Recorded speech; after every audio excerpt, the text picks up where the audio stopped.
Good morning, students. Welcome to second lecture on central processing unit. Today's lecture we will start with topic addressing modes. अब जो हमारे processor में जो हम external memory use करते हैं, ठीक है, तो किस मेमोरी लोकेशन से एड्रेस लेना होता है वो स्पेसिफाई करना पड़ेगा। उसके लिए हम एड्रेसिंग मोड्स देखेंगे अलग अलग। Address of memory can be specified directly with in the instruction. For example, move 2000 hex, R1।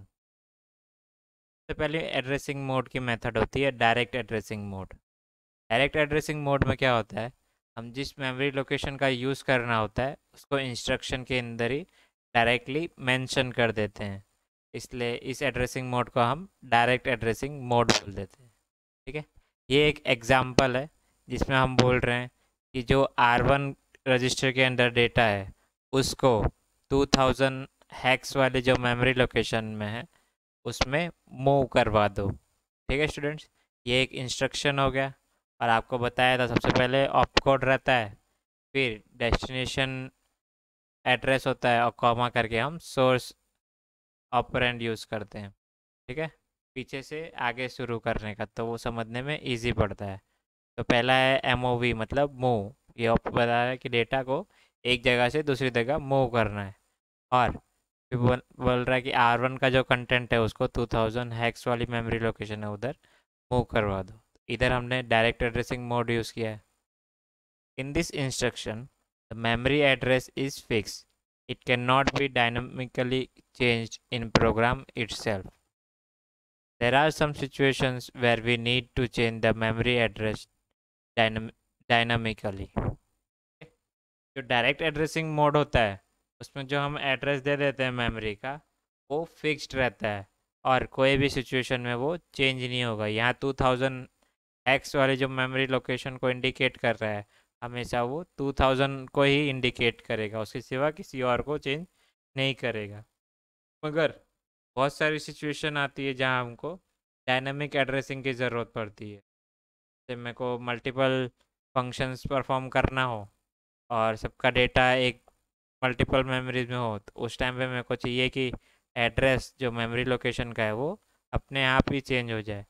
उसके लिए हम डायरेक्ट एड्रेसिंग मोड की जगह इनडायरेक्ट एड्रेसिंग मोड यूज़ करते हैं और उसको अब हम एक एग्जांपल के थ्रू समझेंगे।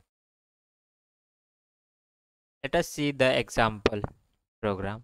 In this program, the contents from array of data are added to get the total sum of all array elements. We know for this we have repeat the add instruction number of times equal to the array elements, and each time we have to add a number from a new successive memory location. ठीक है, एक example दिया है कि number of elements है उनका हमको सम निकालना है। ठीक है, अब हर एक एलिमेंट अलग अलग मेमोरी लोकेशन पे होगा। ठीक है, मैं चाहता हूँ कि जो पहले वाले जो मेमोरी लोकेशन मैंने एक बार इंस्ट्रक्शन में मेंशन कर दी उसके बाद ऑटोमेटिकली जितने भी दूसरे मेमोरी लोकेशन है वो अपने आप ही इंस्ट्रक्शन में आ जाए। उसके लिए हम इनडायरेक्ट एड्रेसिंग मोड यूज़ करेंगे। ठीक है, तो to change the address of memory each time we enter loop address variable is used. Such addressing is called indirect addressing.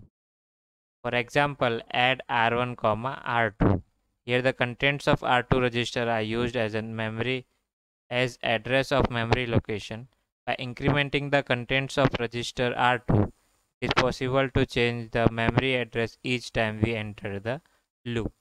ठीक है, जो इनडायरेक्ट एड्रेसिंग होती है उसमें मैं जो मेमोरी लोकेशन का एड्रेस मैं डायरेक्टली मेंशन नहीं कर देता हूँ, की जगह एड्रेस होता है उसको मैं एक थर्ड वेरिएबल में स्टोर करवा दूंगा।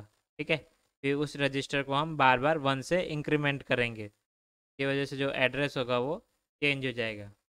फिर एक एग्जांपल दिया है, बोल रहा है एडिशन परफॉर्म करो R1 और R2 रजिस्टर के बीच में। ठीक है, R1 जो डेटा होगा वो फिक्स्ड रहेगा, मगर हम लूप की मदद से जो R2 का कंटेंट है उसको बार बार 1 से इंक्रीमेंट कर देंगे। सपोज मेरे को 10 नंबर का एडिशन करवाना है। ठीक है, और 10 के 10 एलिमेंट अलग अलग मेमोरी लोकेशन में मैंने स्टोर करके रखे हैं। ठीक है, जो सबसे पहला एलिमेंट होगा उसका मैं R2 के अंदर जो रजिस्टर है उसमें स्टोर कर दूंगा। फिर मैं लूप लगाऊंगा जिसमें बार बार R2 के कंटेंट को 1 से इंक्रीमेंट कर देवे, और ये लूप 10 बार चलेगा, जिसकी वजह से क्या होगा, 10 बार एडिशन परफॉर्म होगा R1 और R2 में, और सबका सम मिल जाएगा। ठीक है स्टूडेंट्स, दो तरह की एड्रेसिंग मोड होती है। एक होता है डायरेक्ट एड्रेसिंग मोड, जिसमें हम मेमोरी लोकेशन का एड्रेस डायरेक्ट दे देते हैं इंस्ट्रक्शन के अंदर, और दूसरा होता है इनडायरेक्ट एड्रेसिंग मोड, जिसमें हम डायरेक्ट एड्रेस देने की जगह एक रजिस्टर के अंदर एड्रेस स्टोर कर देते हैं, यानी इनडायरेक्ट एड्रेसिंग कर देते हैं। ठीक है, दोनों का यूज़ भी हम देखते हैं कि कहाँ हो सकता है। जब हमको फिक्स्ड मेमोरी लोकेशन चाहिए हो तब हम डायरेक्ट एड्रेसिंग मोड यूज़ करेंगे, और मेरे को एड्रेस ऑटोमेटिकली चेंज हो जाए या मेरे यूज़ के हिसाब से मैनिपुलेट कर सकूं तब मैं इनडायरेक्ट एड्रेसिंग मोड यूज़ करता हूँ। ठीक है, नेक्स्ट टॉपिक है implementation of variables and constants. Friends, variables और कांस्टेंट एक बहुत ही इम्पॉर्टेंट टॉपिक होती है कंप्यूटर सिस्टम में। ठीक है, कांस्टेंट्स क्या होता है, ऐसी चीज़ जिसकी वैल्यू हमेशा फिक्स्ड रहेगी उसको हम कांस्टेंट्स बोलते हैं। फॉर एग्जांपल जैसे कोई नंबर हो गया 10, 10 की वैल्यू हमेशा 10 ही रहती है, वो कभी चेंज नहीं होगी। और दूसरा कंसेप्ट होता है वेरिएबल्स। स्टूडेंट्स, आपने 11th-12th में अलजेब्रा में अननोन एक्स और वाई पढ़ाई होगा। ठीक है, वेरिएबल्स का मतलब होता है ऐसी चीज़ जिसकी वैल्यू अननोन हो। ठीक है, और कंप्यूटर सिस्टम में हम वेरिएबल्स को यूज़ करते हैं कोई डेटा स्टोर करने के लिए। तो वेरिएबल एज अ कंटेनर काम करता है जिसके अंदर हम डेटा स्टोर करवाते हैं, और ये डेटा फिक्स्ड नहीं रहता है, हम चाहें तो इसकी वैल्यू चेंज भी कर सकते हैं, इसलिए हम इसको वेरिएबल बोलते हैं। ठीक है, the variables and constants are the most commonly use data types on every computer. ठीक है, ये कॉमनली यूज डेटा टाइप होते हैं वेरिएबल और constants. In assembly language, a variable is initialized by assigning register or a memory location to hold its value. ठीक है, हमको हमेशा वेरिएबल को इनिशियलाइज करना पड़ता है, यानी वेरिएबल को वैल्यू असाइन करनी पड़ती है। और वो हम कैसे करते हैं, या तो हम रजिस्टर असाइन कर देते हैं वेरिएबल को, या एक्सटर्नल मेमोरी लोकेशन असाइन कर देते हैं जिसके अंदर हम वैल्यू होल्ड या स्टोर करवा सकते हैं। Thus, by changing the contents of specified register or memory location, it is possible to change the value of variable. ये आपको मैंने बोला था कि वेरिएबल की वैल्यू हम चेंज करवा सकते हैं, और वो चेंज करने के लिए हम जिस रजिस्टर या मेमोरी लोकेशन को हमने वेरिएबल को असाइन की थी, अगर मैं उसके अंदर का डेटा चेंज कर दूंगा तो वेरिएबल की वैल्यू चेंज हो जाएगी, और उसके अपोजिट कांस्टेंट की वैल्यू हमेशा फिक्स्ड रहेगी। ठीक है, let us see the addressing modes use for this purpose. अब वेरिएबल की वैल्यू चेंज करनी होती है तो उसके अलग अलग मोड्स होते हैं। सबसे पहली मोड होती है register mode. Operand is the content of processor register, the name of register is specified in the instruction. जो वेरिएबल की वैल्यू चेंज करने का मेथड होती है उसमें सबसे पहला होता है रजिस्टर मोड। इसमें क्या करते हैं, जो हमारा ऑपरेंड होता है वो प्रोसेसर के रजिस्टर के अंदर ही दिया होता है। जैसे ये एक एग्जांपल है, मूव R1, R2। तो हमारा जो डेटा होगा R1 और R2 नाम के रजिस्टर के अंदर स्टोर्ड रहेगा।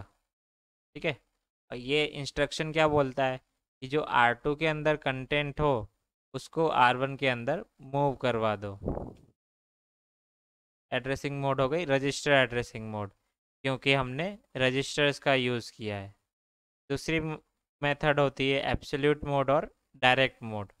ये हमने अभी देखा था, address of location of operand is given explicitly as a part of instruction.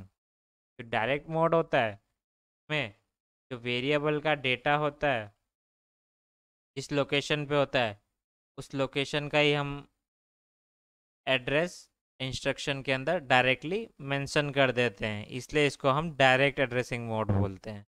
ठीक है, एक एग्जांपल है मूव A, 2000। ये इंस्ट्रक्शन बोल रहा है जो 2000 करके मेमोरी लोकेशन है उसके अंदर जो भी कंटेंट है उसको A रजिस्टर के अंदर मूव करवा दो।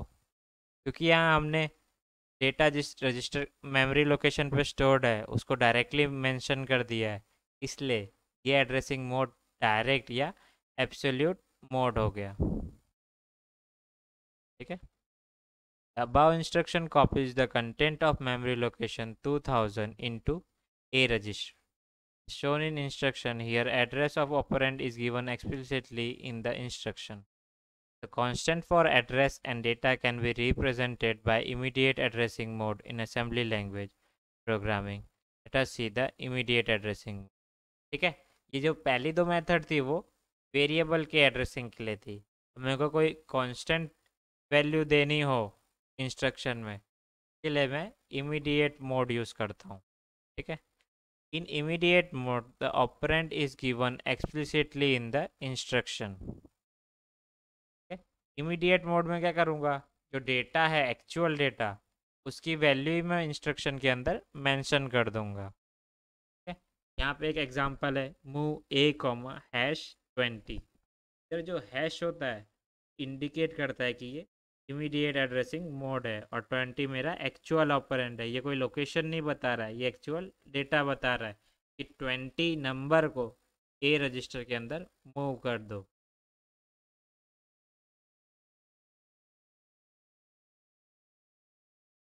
अब नेक्स्ट है indirection and pointers. Some processor instructions does not provide an operand or its address explicitly. Instead, they provide the information from which the memory address of operand can be determined. Such address is referred to as effective address of the operand. Okay? अब एक ऐसी method होती है जिसमें हम ना तो data immediately mention करते हैं इंस्ट्रक्शन में, ना ही जिस एड्रेस पे स्टोर्ड है उसमें उसको मेंशन करते हैं। उसकी जगह हम एक ऐसा रजिस्टर या मेमोरी लोकेशन का यूज़ करते हैं इंस्ट्रक्शन में जिसके अंदर हमारे एक्चुअल डेटा का जो मेमोरी लोकेशन होता है वो स्टोर्ड होती है। उस एड्रेस को हम इफ़ेक्टिव एड्रेस या ईए बोलते हैं। ठीक है, इसके लिए हम रजिस्टर इनडायरेक्ट मोड यूज़ करते हैं। Effective address of operand is the content of register और main memory location whose address is given explicitly in the instruction। ठीक है, रजिस्टर इनडायरेक्ट मोड में क्या होता है, इस पर्टिकुलर मेमोरी लोकेशन में हमारा डेटा स्टोर्ड है, उसका एड्रेस मैं प्रोसेसर के रजिस्टर या तो मेन मेमोरी के अंदर स्टोर कर दूंगा और उस पर्टिकुलर रजिस्टर या मेमोरी लोकेशन को मैं इंस्ट्रक्शन के अंदर मेंशन करूंगा। सपोज मेरा डेटा 40 है, ठीक है, नंबर है एक 40, तो मैंने एक 2000 करके मेमोरी लोकेशन पे स्टोर करके रखा है। ठीक है, और ये जो 2000 वाला मेमोरी लोकेशन है उसको मैंने R1 करके नाम के प्रोसेसर के रजिस्टर के अंदर स्टोर कर दिया है। तो मैं इंस्ट्रक्शन के अंदर R1 को मेंशन करूँगा, जो बताएगा कि R1 के अंदर जो डेटा है वो मेरे एक्चुअल डेटा का मेमोरी लोकेशन है। तो प्रोसेसर क्या करेगा, पहले R1 के अंदर देखेगा, के अंदर 2000 हैक्स लिखा होगा, तो वो वहाँ से 2000 हैक्स वाली लोकेशन पे जाएगा और वहाँ पे मेरा एक्चुअल डेटा प्रेजेंट होगा जो कि 40 था। वहाँ से वो 40 फैच करके उस पर ऑपरेशन परफॉर्म करेगा। ठीक है, एक तरह का इनडायरेक्ट एड्रेसिंग मोड हुई। इधर भी एक एग्जांपल दिया है मूव ए कॉमा ब्रैकेट के अंदर R0। The above instruction copies the contents of memory address by the contents of register R0 into the register A। ठीक है, R0 के अंदर जो मेमोरी एड्रेस है के अंदर जो कंटेंट है वो कॉपी करके A रजिस्टर के अंदर पेस्ट कर दो। The indirection can be denoted by placing the name of register or memory address given in the instruction in parenthesis। ठीक है, प्रोसेसर को कैसे पता लगेगा कि ये इनडायरेक्शन है कि इनडायरेक्ट एड्रेसिंग मोड है, तो उसको सेपरेट करने के लिए हम जब इनडायरेक्शन एड्रेसिंग यूज़ करते हैं तब मैं रजिस्टर या मेमोरी लोकेशन को पैरेंथेसिस या ब्रैकेट के अंदर मेंशन करता हूँ, जिससे प्रोसेसर को पता चल जाता है कि ये एक इनडायरेक्ट एड्रेसिंग मोड है। The register or memory location which provides the address of operand is known as pointer. ठीक है, ऐसा रजिस्टर या मेमोरी लोकेशन जिसके अंदर एक्चुअल ऑपरेंड या डेटा का एड्रेस स्टोर होता है उसको हम पॉइंटर बोलते हैं. अब नेक्स्ट है indexing and arrays. Indexing is a technique that allows programmer to point or refer the data stored in sequential memory location one by one. Friends, होता क्या है एक्चुअल में, हमको बहुत सारा डेटा स्टोर करना होता है, उसको हम एक अरे या कलेक्शन के फॉर्म में स्टोर करते हैं. अरे में क्या होता है, अलग अलग डेटा अलग अलग मेमोरी लोकेशन पे स्टोर्ड होता है और ये मेमोरी लोकेशन का एड्रेस सीक्वेंस में होगा. जैसे मेमोरी लोकेशन 1 में डेटा होगा, उसके बाद 2 के अंदर होगा, उसके बाद 3 के अंदर होगा. डेटा सिक्वेंशियली स्टोर्ड होगा. तो उसमें मेरे को मेमोरी एड्रेस को रेफर करना हो तो उसके लिए मैं इंडेक्सिंग टेक्निक यूज़ करता हूँ. उसके लिए जो एड्रेसिंग यूज़ होती है उसको हम इंडेक्स मोड बोलते हैं. The effective address of operand is generated by adding a constant value called offset to the contents of register. Okay? Indexing में क्या होता है, मैं पता है कि अरे को पॉइंट आउट करने के लिए मैं इंडेक्स मेथड यूज़ करता हूँ. जो भी डेटा होगा वो जो इंक्रीमेंट मेमोरी लोकेशन होगी उसके अंदर स्टोर्ड होगा. जैसे 0 1 2 3 के अंदर स्टोर्ड है. मैं क्या करूँगा, एक रजिस्टर के अंदर जो पहला स्टार्टिंग एड्रेस होगा उसकी वैल्यू स्टोर कर दूंगा. बाद में एक कांस्टेंट वैल्यू जिसको हम ऑफसेट बोलते हैं से मैं रजिस्टर की वैल्यू को ऐड करवाऊंगा, जिसकी मदद से वो दूसरी वैल्यू को पॉइंट आउट कर देगा. ठीक है, एग्जाम्पल के थ्रू इसको समझते हैं. मूव 20 स्क्वायर ब्रैकेट्स के अंदर R1 comma R2. The above instruction loads the contents of register R2 in memory location whose address is calculated by addition of contents of register R1 and constant value 20. ठीक है, ये instruction क्या बोल रहा है, R2 के अंदर जो भी डेटा है तो उस मेमोरी लोकेशन पे स्टोर करो. तो हम R1 के अंदर जो डेटा है उसको ऐड करेंगे 20 के बाद, जो एड्रेस मिलेगा उसके अंदर स्टोर कर दो. Arrays are the most common way to structure the data. Array data structure is easy to handle and moreover it is supported by almost all the programming languages such as C, Pascal, Fortran. Many programming problems can be solved using array. For example, we need information about marks obtained by students in a particular subject, or we want to know salary of every employee in some company. Such information can be collectively stored in array data structure. अरे का मतलब होता है कोई भी चीज़ का collection. जैसे आप सबके जो मिड सेम के मार्क्स आए, अगर मैं उसको एनरोलमेंट वाइज स्टोर करूँगा, जो कलेक्शन बनेगा उसको मैं अरे बोलूँगा. जैसे रोल नंबर 1 के 25 आए, रोल नंबर 2 के 26 आए, उसको सबको मैं सिक्वेंशियली डेटा जो स्टोर करूँगा वो एक अरे फॉर्म होगा. अरे डेटा स्ट्रक्चर होता है वो काफ़ी इजी होता है कि उसकी हैंडलिंग, डेटा स्टोर करना और रिट्रीव करना काफ़ी इजी होता है. एक एग्जांपल दिया है एक टिपिकल अरे का, के अंदर मैंने डेटा स्टोर कर रखा है 10 20 40 70 1. ठीक है, जो टिक लेफ्ट में मेमोरी एड्रेस 0 है, 1 6 है, 7 है. अब कभी भी प्रोग्राम के अंदर इस 1 यूज़ करना होगा, क्या करूँगा, एक रजिस्टर के अंदर में जो सबसे पहला स्टार्टिंग एड्रेस 0 कर दूंगा, बाद में 1 का ऑफसेट दे दूंगा. क्या करेगा वो, बार बार 1 ऐड करेगा नेक्स्ट मेमोरी लोकेशन. जब मेरे को अरे के टाइप का डेटा ऐड या फैच करवाना हो तब मैं इंडेक्सिंग मोड यूज़ करूँगा. उसके बाद है relative addressing. We have seen the index addressing mode using general purpose processor register. If we use this addressing mode with program counter instead of general purpose register, we get the relative addressing mode. ठीक है, जो text addressing mode होती थी हम processor का कोई भी general purpose register use करते थे। अगर उसकी जगह मैं प्रोग्राम काउंटर नाम के रजिस्टर को यूज़ करूँगा, उस एड्रेसिंग को हम रिलेटिव एड्रेसिंग बोलते हैं। छठी एड्रेसिंग मोड हो गई relative mode. Effective address is determined by index mode using program counter in place of general processor register. कल जनरल रजिस्टर यूज करने की जगह मैं प्रोग्राम काउंटर का यूज कर। Addressing mode is commonly use to specify the target address in branch instruction. Relative addressing होती है branching के लिए।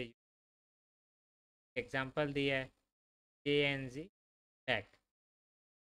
JNZ का मतलब होता है जंप नॉट जीरो, एक तरह की लूपिंग होती है। स्टूडेंट्स हमने टोटल 6 तरह की एड्रेसिंग मोड देखी।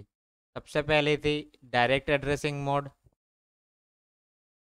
ठीक है।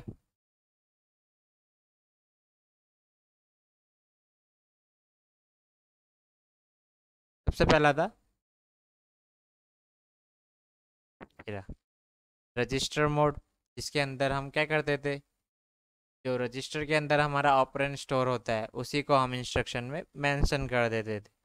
दूसरी मेथड थी डायरेक्ट मोड, जिसके अंदर जिस लोकेशन के ऊपर हमारा डेटा स्टोर था हम उसी को इंस्ट्रक्शन में मेंशन कर देते थे।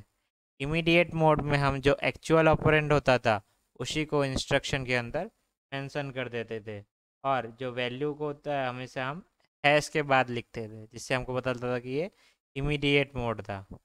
फिर रजिस्टर इनडायरेक्ट मोड था, जिसके अंदर हम जो एक्चुअल डेटा का मेमोरी लोकेशन होता था उसको हम एक सेकेंड रजिस्टर के अंदर या मेमोरी लोकेशन के अंदर स्टोर कर देते थे, और उस रजिस्टर को हम इंस्ट्रक्शन के अंदर मेंशन कर देते थे। फिफ्थ मेथड देखी थी indexing mode. Indexing mode mostly हम अरेज के लिए यूज़ करते हैं। और लास्ट में आता है relative mode. Relative mode indexing mode की तरह ही होता था, उसमें सिर्फ एक ही डिफरेंस होता था कि हम जनरल पर्पज़ रजिस्टर की जगह प्रोग्राम काउंटर का यूज़ करते थे। ये थे टोटल 6 तरह के addressing modes. Types of computer instruction. हम जो प्रोग्रामिंग में इंस्ट्रक्शंस लिखते हैं वो बहुत सारे टाइप के होते हैं, को हम ग्रुप कर देते हैं, और हर एक ग्रुप का एक स्पेसिफिक लॉजिक रहती है, ठीक है। उसके हर एक टाइप्स हम देखेंगे। A computer has a set of instructions which can be classified into 3 categories: data transfer instructions, data manipulation instructions, program control instructions। जो सबसे पहला ग्रुप होता है उसको हम डेटा ट्रांसफ़र इंस्ट्रक्शंस बोलते हैं। इनमें जो भी इंस्ट्रक्शंस होते हैं उनमें सिर्फ डेटा का ट्रांसफ़र हो रहा होता है और कोई ऑपरेशन उस पर हम परफॉर्म नहीं करते हैं। दूसरा जो ग्रुप होता है वो होता है डेटा मैनिपुलेशन इंस्ट्रक्शंस। इनमें ऐसे इंस्ट्रक्शंस होते हैं जिसके अंदर हम डेटा के अंदर कोई मैनिपुलेशन या कुछ परफॉर्म कर रहे होते हैं, ठीक है। और लास्ट में होता है प्रोग्राम कंट्रोल इंस्ट्रक्शंस। जो ये सारे इंस्ट्रक्शन प्रोग्राम के कंट्रोलिंग में काम आते हैं। हर एक ग्रुप को हम डिटेल में देखेंगे। सबसे पहला है data transfer instruction. Data transfer instruction perform the following data transfer operations, ठीक है। First, data transfer between memory and CPU register.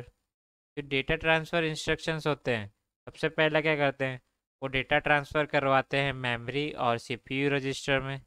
दूसरा होता है data transfer between CPU registers, ठीक है। सीपीयू रजिस्टर्स होते हैं उनमें आपस में ही डेटा ट्रांसफ़र करते हैं। और थर्ड होता है data transfer between processor and input output devices. ये सारे इंस्ट्रक्शंस मेनली डेटा का ट्रांसफ़र में ही काम आएंगे, ठीक है। ये एक टेबल दिया हुआ है जिसमें सारे डेटा ट्रांसफ़र इंस्ट्रक्शन दिए हुए हैं, ठीक है। तो सबसे पहला इंस्ट्रक्शन है लोड। करता क्या है, it transfer data from specified memory location to the processor register, usually accumulator. Load क्या करता है, जो हमने मेमोरी लोकेशन को स्पेसिफाई किया हुआ इंस्ट्रक्शन के अंदर का डेटा प्रोसेसर के रजिस्टर के अंदर स्टोर या लोड करवा देता है, और ये रजिस्टर जनरली एक्यूमुलेटर होता है। दूसरा इंस्ट्रक्शन होता है store. It transfers data from processor register to the specified memory location. अगर मैं डेटा ट्रांसफ़र करवा रहा हूँ प्रोसेसर के रजिस्टर में से कोई स्पेसिफाइड मेमोरी लोकेशन में, तो उस इंस्ट्रक्शन को हम स्टोर ऑपरेशन बोलेंगे। के बाद आता है move operation. It transfers data between processor register and memory और between two memory words. Move operation क्या होता है? डेटा को ट्रांसफ़र करेगा प्रोसेसर रजिस्टर और मेमोरी लोकेशन के बीच में, या तो दो मेमोरी लोकेशन के बीच में डेटा को ट्रांसफ़र करेगा। इसको हम डिनोट करते हैं एमओवी से। के बाद आता है एक्सचेंज ऑपरेशन। एक्सचेंज ऑपरेशन क्या करता है? It swaps data between two register और रजिस्टर एंड मेमोरी वर्ड। ठीक है, एक्सचेंज क्या कर देता है? स्वैपिंग कर देता है। सपोज मेरे पास एक रजिस्टर है एक्यूमुलेटर और दूसरा है R1। अगर मैं एक्सचेंज ऑपरेशन परफॉर्म करूंगा तो जो R1 के अंदर डेटा स्टोर्ड है वो एक्यूमुलेटर में चला जाएगा और एक्यूमुलेटर का डेटा R1 में आएगा, यानी इंटरचेंज कर देते। इसको हम डिनोट कर सकते हैं XCH से। के बाद नेक्स्ट ट्रांसफर इंस्ट्रक्शन होता है input. It transfers data from input terminal to the processor register. क्या है, जो हमारा कंप्यूटर होता है के साथ हम बहुत सारे इनपुट आउटपुट डिवाइसेस लगाते हैं। सपोज इनपुट डिवाइस का एग्जांपल हो गया मेरा कीबोर्ड, माउस। ठीक है, इस सब में क्या होता है, मैं कुछ भी प्रोसेसर को मैं इनपुट डेटा देता हूँ।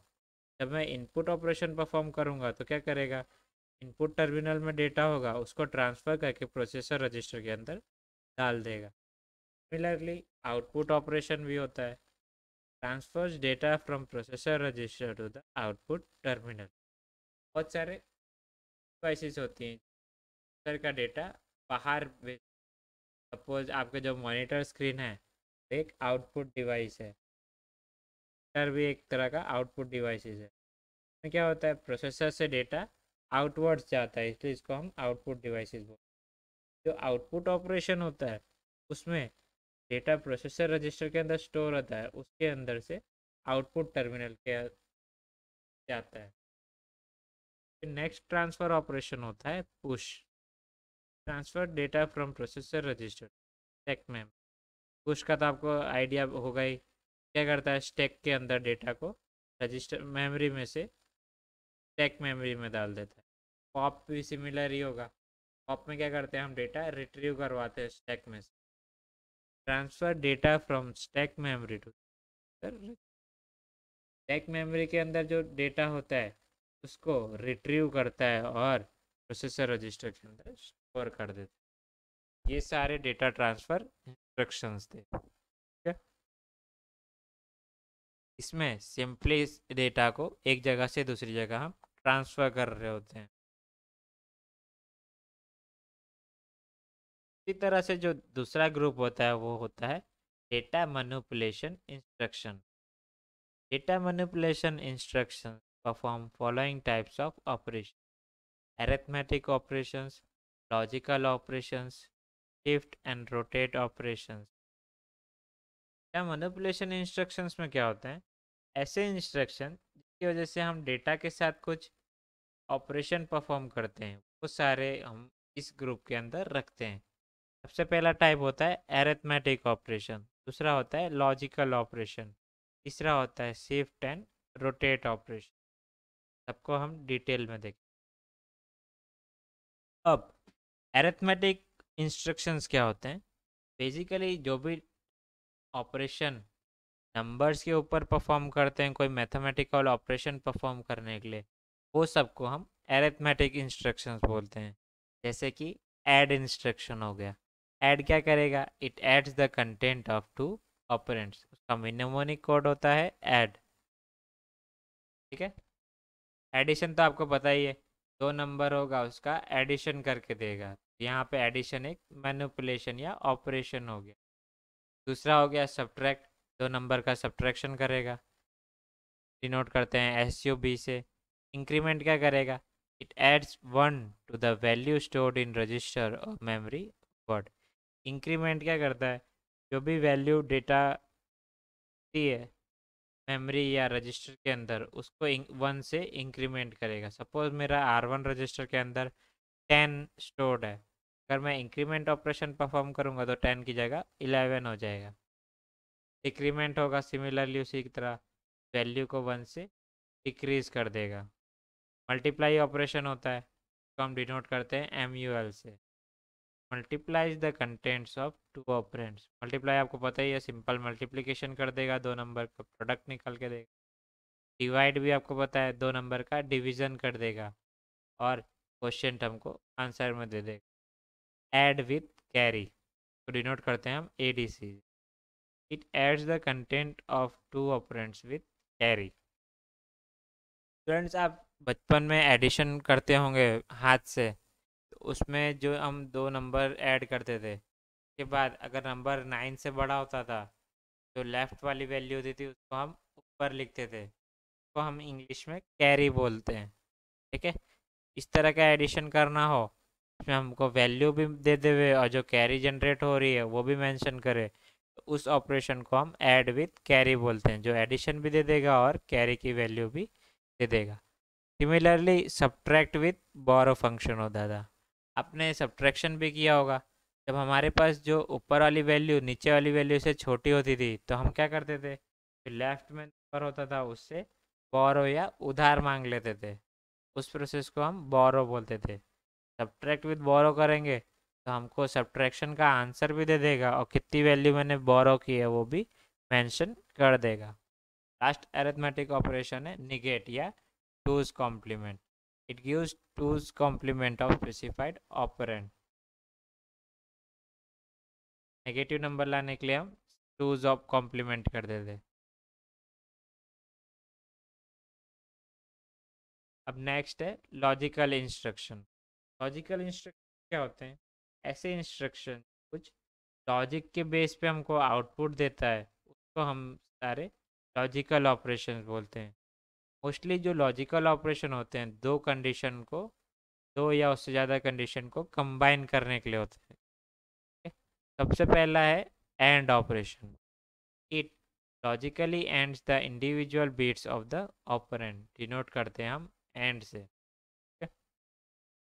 तो एंड लॉजिकल ऑपरेशन होता है कि लॉजिक क्या होती है स्टूडेंट, हम अगर मेरे पास दो इनपुट, ठीक है, तो एज अ मल्टीप्लायर की तरह काम करेगा। अगर दोनों की वैल्यू 1 होगी तो मेरे को आउटपुट पे 1 देगा, अगर दोनों में से कोई भी एक 0 होगा आउटपुट मेरे को 0 मिलेगा। इस तरह से ये एंड लॉजिक काम करती है, जब दोनों वैल्यू 1 होगी तभी मेरे को आउटपुट पे 1 मिलेगा, नहीं तो सारे केस 0 मिलेगा। इसी तरह से और ऑपरेशन होता है, it logically ors the individual bits of operands. Oring क्या होती है, एक तरह का एडिशन लॉजिक होती है। अगर मेरे पास दो नंबर है, तो दोनों की वैल्यू 0 होगी तभी मेरे को आउटपुट पे 0 मिलेगा, नहीं तो दोनों में से अगर कोई भी 1 हो जाएगा तो आउटपुट पे मेरे को 1 मिलेगा। फ्रेंड्स, आपने एंड और एक्स और ये सब डिजिटल इलेक्ट्रॉनिक्स में पढ़ा ही होगा। उसके बाद आता है exclusively or, it logically xors the individual bits of the operand. Xor logic क्या करती है, अगर मेरे इनपुट में नंबर ऑफ 1 अगर ऑड होंगे तो मेरे को आउटपुट में 1 देगा। ठीक है, अगर नंबर ऑफ 1 इनपुट में इवन होंगे तो मेरे को आउटपुट में 0 देगा। एक्सक्लूसिवली और हम मोस्टली कंपैरेटर की तरह यूज़ करते हैं। ठीक है, फिर उसके बाद लॉजिकल ऑपरेशन है clear, causes specified operand to be replaced by 0। Clear operation क्या करता है, जो भी डेटा होता है उसको 0 से रिप्लेस कर देता है। कॉम्प्लीमेंट, जिसको हम डिनोट करते हैं COM से, it gives one's complement of the specified operand. जो भी डेटा होगा इस सारे 0 की वैल्यू को 1 में कन्वर्ट कर देगा और 1 की वैल्यू 0s में कन्वर्ट कर देगा। Clear carry, resets the carry bit to 0. CLC function होता है ऑपरेशन, क्या करेगा, जो कैरी बिट होती है उसको रिसेट कर देगा। अगर वैल्यू 1 होगी तो 0 कर देगा, और 0 रहेगी तो उसको 0 ही रह देगा। सेट कैरी, सेट कैरी क्या करेगा, जो कैरी वाली बिट होती है उसको 1 कर देगा। Complement carry, it complements the carry bit. ठीक है, मेरे को क्या करना है, कैरी बिट में जो भी वैल्यू है उसका उल्टा लाना हो तो मैं कॉम्प्लीमेंट कैरी ऑपरेशन परफॉर्म करूँ। उसके बाद आता है enable interrupt operation. It enables interrupt facility. आपने इंटरप्ट सर्विस रूटीन देखी थी, जो इनपुट आउटपुट डिवाइसेस को जब भी कोई भी सर्विस चाहिए होती थी तो वो इंटरप्ट के थ्रू लेता था।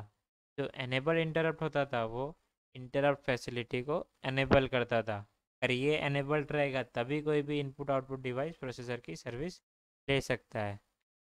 के बाद आखिरी जो लॉजिकल ऑपरेशन है वो होता है डिसेबल इंटरप्ट।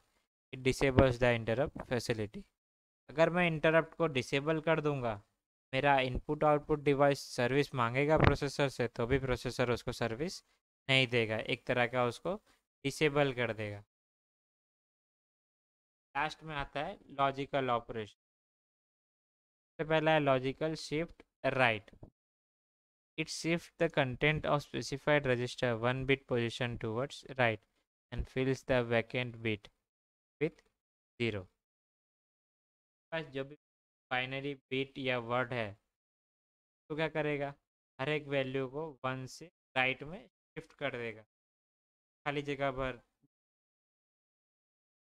फिल कर देगा।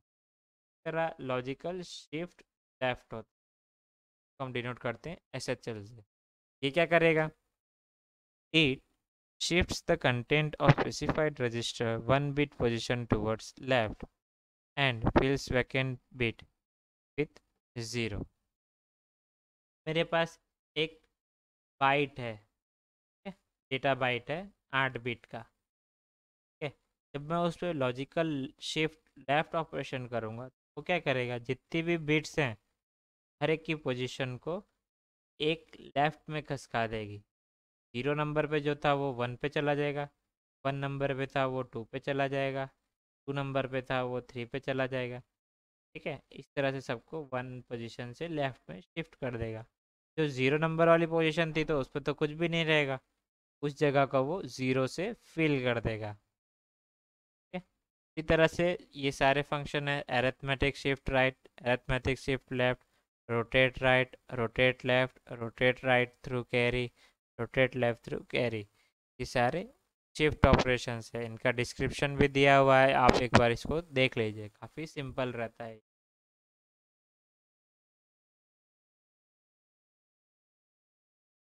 और सबसे लास्ट इंस्ट्रक्शन का क्लासिफिकेशन होता है program control instruction.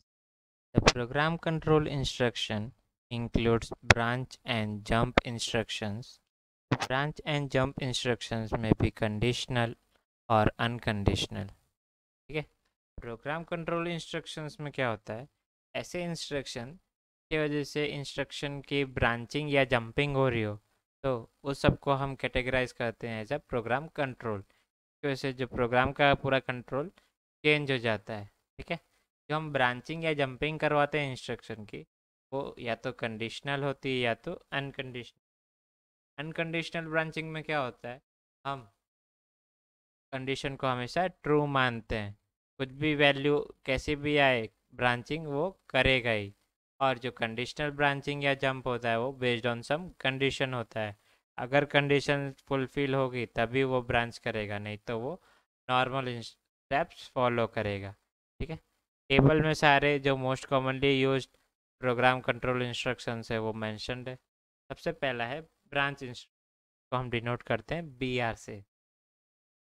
It transfers program control to the specified address। Branching क्या करता है, प्रोग्राम कंट्रोल को स्पेसिफाइड एड्रेस पे डायरेक्टली ब्रांच करवा देता है। जंप को हम डिनोट करते हैं JMP। Transfers program control to the specified address. ठीक है, ब्रांचिंग क्या होती है, ब्रांचिंग और जंपिंग थोड़ा सिमिलर होता है, ब्रांचिंग में हम क्या करते हैं, प्रोग्राम फ्लो को मल्टीपल डायरेक्शन में भेज सकते हैं, या अगर कंडीशन सेटिस्फाई होती है तो इस जगह पे जाओ, अगर नहीं हो रही होती दूसरी जगह पे जाओ, वो एक तरह की ब्रांचिंग हो गई।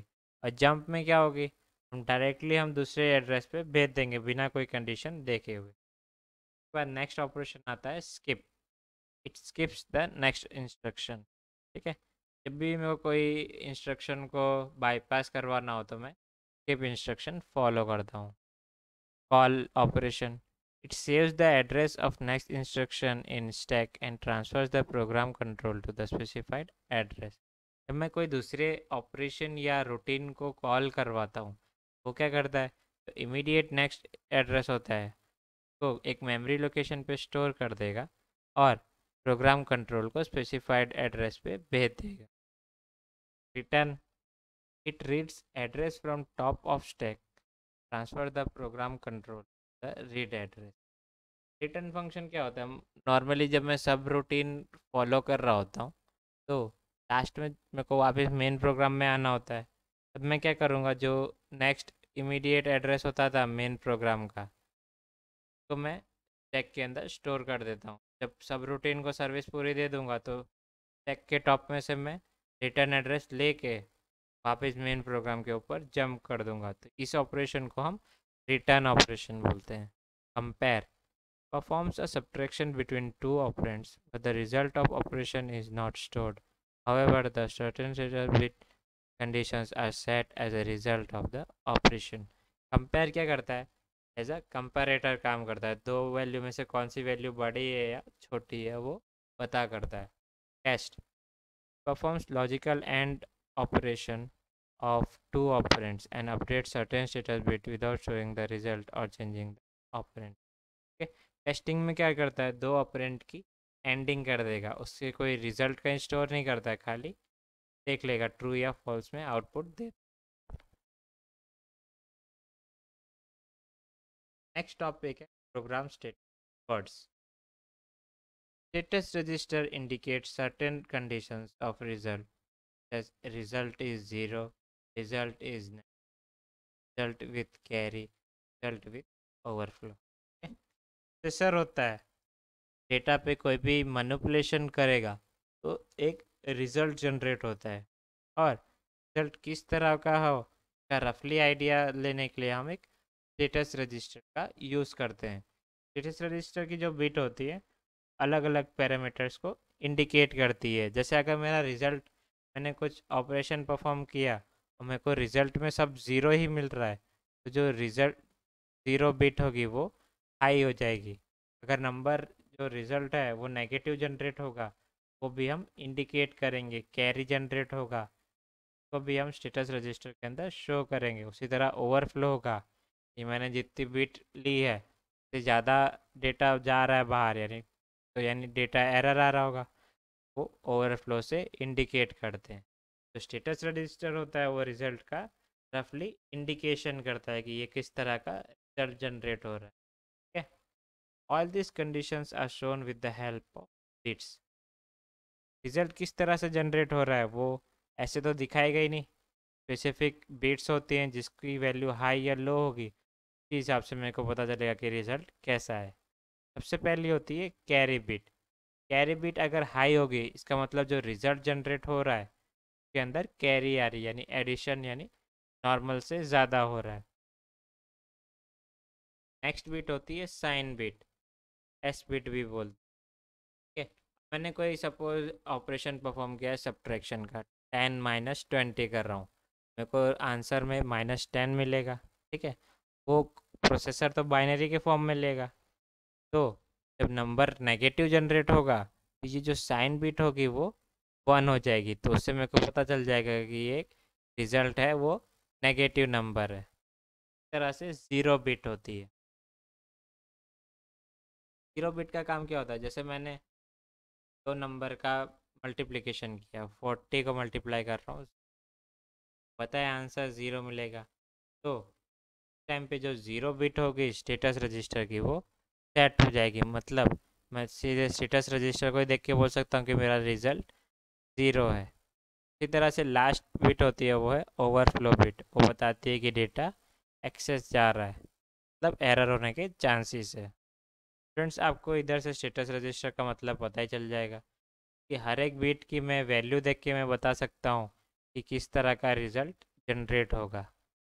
ठीक है, ये सारे जो स्टेटस बिट्स रजिस्टर की बिट्स होती हैं, इनको कंबाइंडली हम प्रोग्राम स्टेटस वर्ड या PSW बोलते हैं। ठीक है,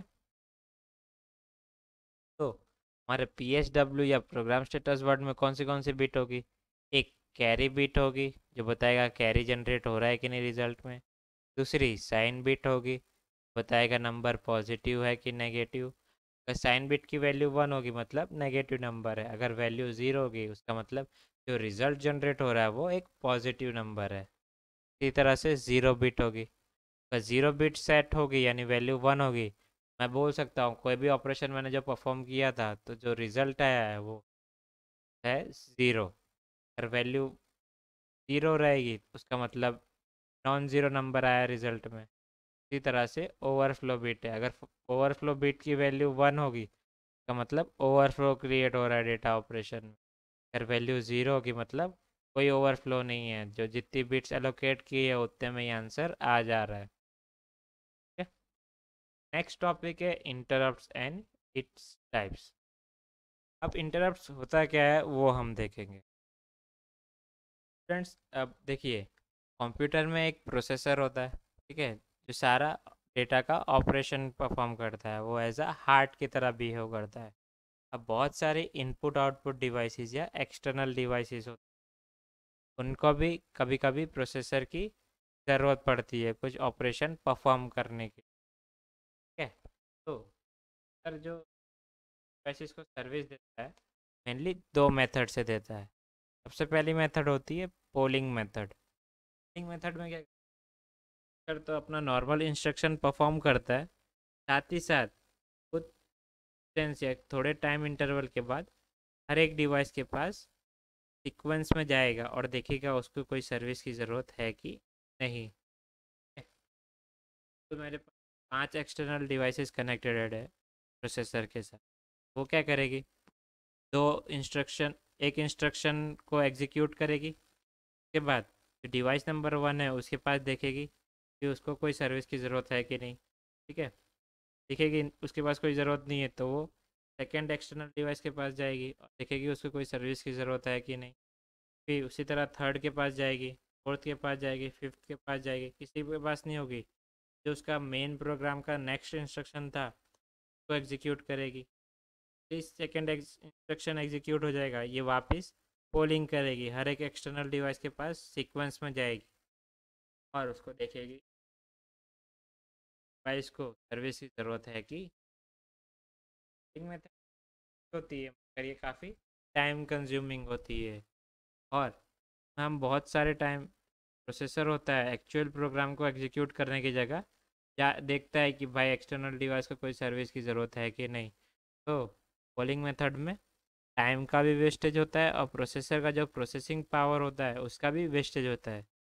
इस टाइम पे वो अपना इंस्ट्रक्शन को एग्जीक्यूट कर सकता था, इसी जगह वो पोलिंग में टाइम वेस्ट करता है। हर एक डिवाइस के पास एक एक करके जाता है, 10 नंबर वाले डिवाइस को ज़रूरत होगी सर्विस की, फिर भी वो 1 के पास जाएगा, 2 के पास जाएगा, 3 के पास, एंड में 10 के पास जाएगा। पोलिंग मेथड काफ़ी टाइम कंज्यूम।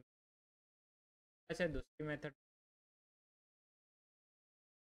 सेटअप मेथड में क्या करता है, प्रोसेसर अपना जो मेन इंस्ट्रक्शन होता है मेन प्रोग्राम उसको हर टाइम एग्जीक्यूट करता रहता है। और जब जो कोई भी इंस्ट्रक्शन एक्सटर्नल डिवाइस होती है तो सर्विस लेना होती होगी, तो वो एक सिग्नल जनरेट कर देगी। इस सिग्नल को हम इंटरप्ट सिग्नल बोलते हैं। ठीक है, एक तरह का ये इंटरप्शन देगा प्रोसेसर। सपोज मैं एज अ टीचर आपको पढ़ा रहा हूँ, ठीक है, और आप एज अ स्टूडेंट हैं, तो हम लाइव क्लास होती थी, हम क्या करते थे, कोई टॉपिक पढ़ा रहा हूँ, आप सपोज 20 स्टूडेंट्स हैं, जैसे कोई एक स्टूडेंट को डाउट आएगा तो क्या करेगा, मेरे जो टीचिंग प्रोसेस होगा उसको इंटरप्ट करेगा और अपना डाउट देगा, तो मैं क्या करूँगा, आपका डाउट क्लियर करूँगा। वैसे ही प्रोसेसर में भी ऐसा ही होता है। 4 एक्सटर्नल डिवाइसेस है, ठीक है, और मैं प्रोसेसर अपना काम कर रहा होगा, एक डिवाइस होगा, वो जब रिक्वेस्ट होगी तो वो एक इंटरप्ट सिग्नल जनरेट करेगा, कहेगा कि मेरे को सर्विस चाहिए और मेरे को सर्विस प्रोवाइड करो, सर उसको सर्विस देगा। ये मेथड काफ़ी फास्ट होती है क्योंकि टाइम वेस्ट नहीं करते, हमारे के पास जाके पोलिंग नहीं करते हैं कि भाई तेरे को सर्विस चाहिए कि नहीं चाहिए, का प्रोसेसर अपना काम करता रहता है। सर्विसिंग मेथड को हम इंटरप्ट मेथड बोलते हैं। ये भी प्रोसेसर होते हैं मोस्टली इंटरप्ट मेथड। अब इंटरप्ट मेथड के भी काफ़ी टाइप्स होते हैं। सबसे पहला टाइप होता है एक्सटर्नल इंटरप्ट्स और इंटरनल इंटरप्ट्स। तो इंटरप्ट सिग्नल किस पोजीशन से जनरेट हो रहा है उस हिसाब से हम उसको क्लासिफाई करते हैं एज अ एक्सटर्नल और इंटरनल।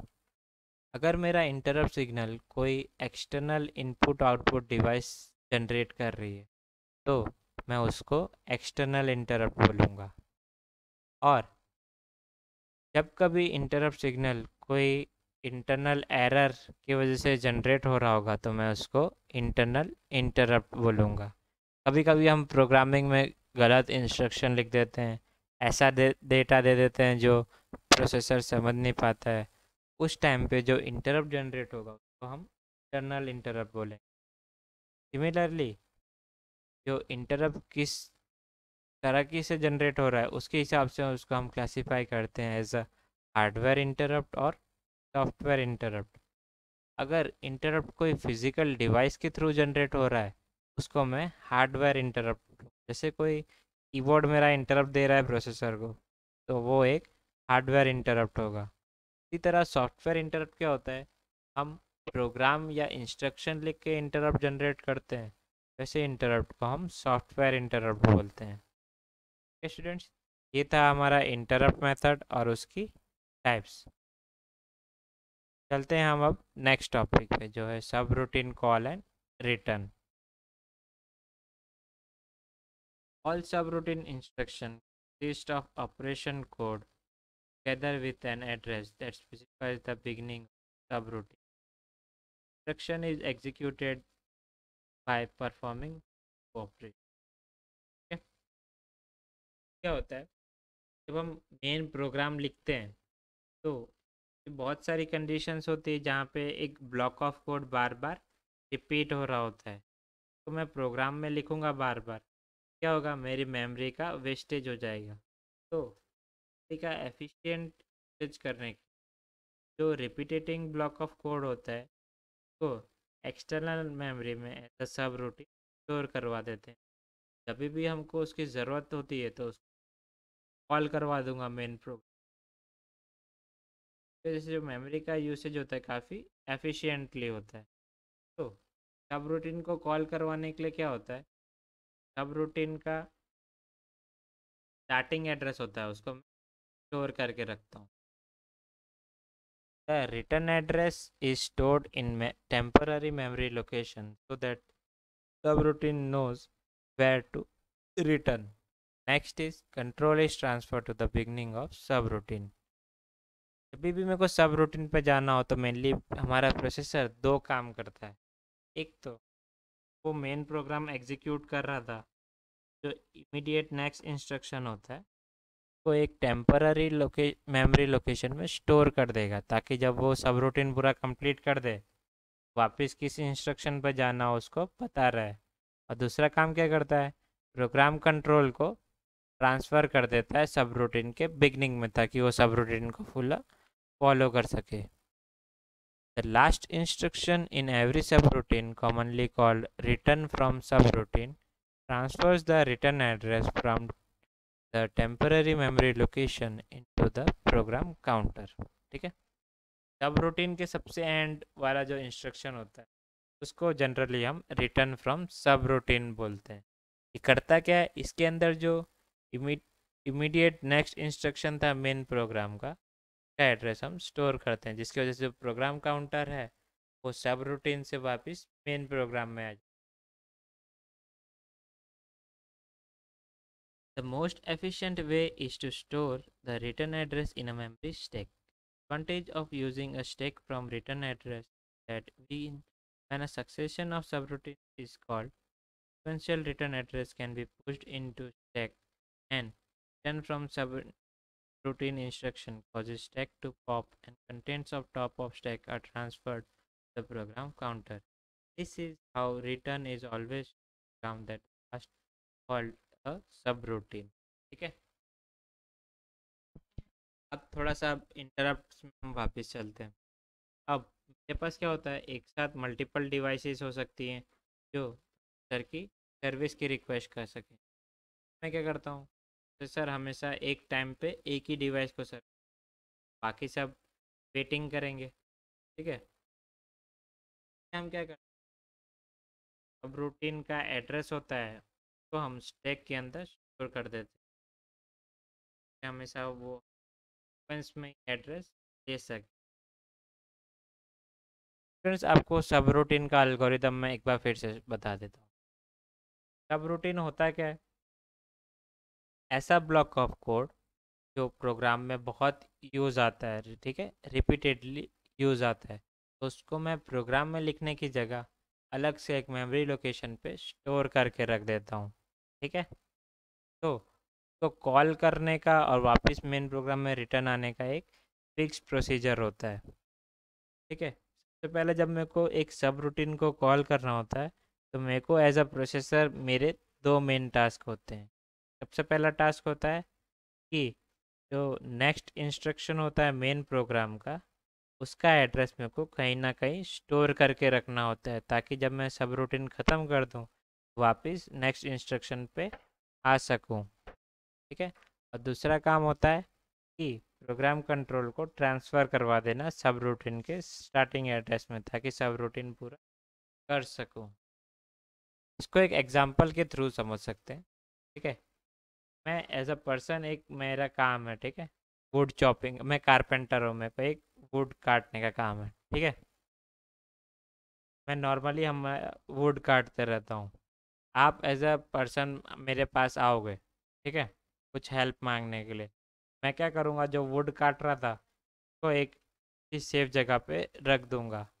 फिर आपको जो काम था मैं आपका पूरा काम करूँगा, और वापस जो मेरा वुड कटिंग का काम था वापस मैं जिस वुड को मैंने जहाँ रखी थी वो लेके वापस कटिंग करने लगूँगा। ठीक है, तो इससे क्या हो जाएगा, एक सिस्टमेटिक पैटर्न बना रहेगा। तो हमारा प्रोसेसर भी सर्विस तरह से देता है। सब रूटीन का स्टार्टिंग एड्रेस पे चला जाता है और नेक्स्ट इंस्ट्रक्शन को स्टोर करके रखता है। ठीक है, और सब रूटीन का एंड वाला जो इंस्ट्रक्शन होता है उसको रिटर्न फ्रॉम सब रूटीन बोलते हैं। वहाँ वो बोलेगा कि क्या मेरा रूटीन ख़त्म हो गया है, तुम जो नेक्स्ट इंस्ट्रक्शन थे वो ले लो और अपना नॉर्मल काम करो।